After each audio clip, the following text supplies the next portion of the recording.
let's start with the firing of Adrian Griffin. Now, it doesn't surprise me one bit.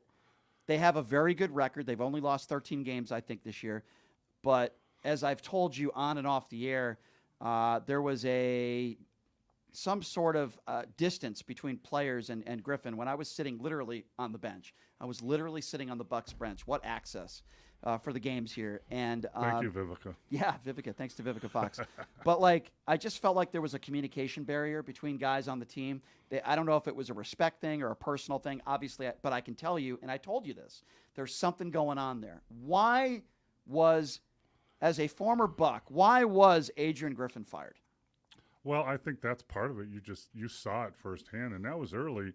And, he's 30-13, the best record of any coach ever to be fired during the season. So, wow. But their goal, the Bucks' goal, is to win a championship, get to the finals, and quite frankly, the ownership and the general manager, the front office, saw that they weren't gelling. They were winning games they were supposed to win, but by barely, against bad teams, and they were struggling against good teams. And they know they've had the best record, easiest schedule in the NBA so far, and it's going to get harder. And they saw something they didn't like. I told you this months ago when Terry Stotts left the team for whatever reason. It wasn't said, but Terry Stotts is a former head coach of Portland Trail Blazers, been around the game a long time. And I think he felt what was going on. And, I have two things about that. Number one, Adrian Griffin is a friend of mine. I don't know him. I coached him in Dallas. He's a great guy. But, and maybe he wasn't communicating well enough. Maybe the players didn't respect him well enough. Who's that on? The players, by the way. Maybe things weren't going great. And being a head coach in the NBA, you gotta be able to deal with egos and stars, and they have a lot to say. Let's say Giannis has a lot to do with this. Giannis was in on all the head coaching interviews this summer. He vetoed a couple NBA coaches they didn't want to play for. One was Nick Nurse, who's doing pretty well right now. So he has a lot of responsibility for this. He wanted Griffin. He got Griffin.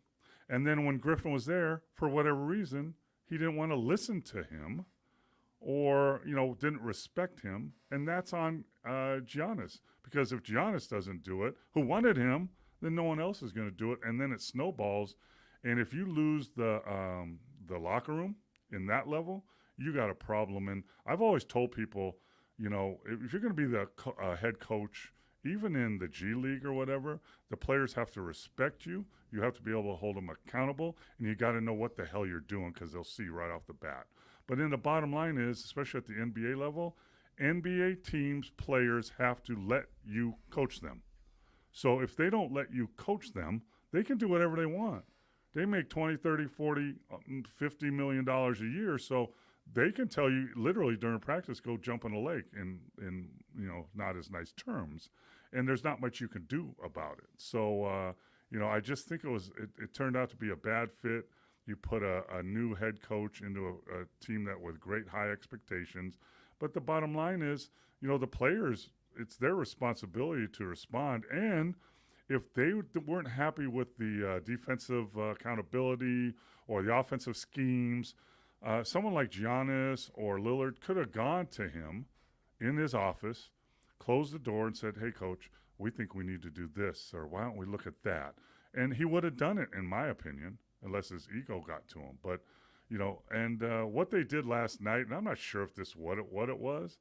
Have you seen a video of their pregame? Yeah. To me, and I'm a former coach of 23 years, to me, that looked like players dancing on the grave of their former head coach. It's exactly what that was, and that's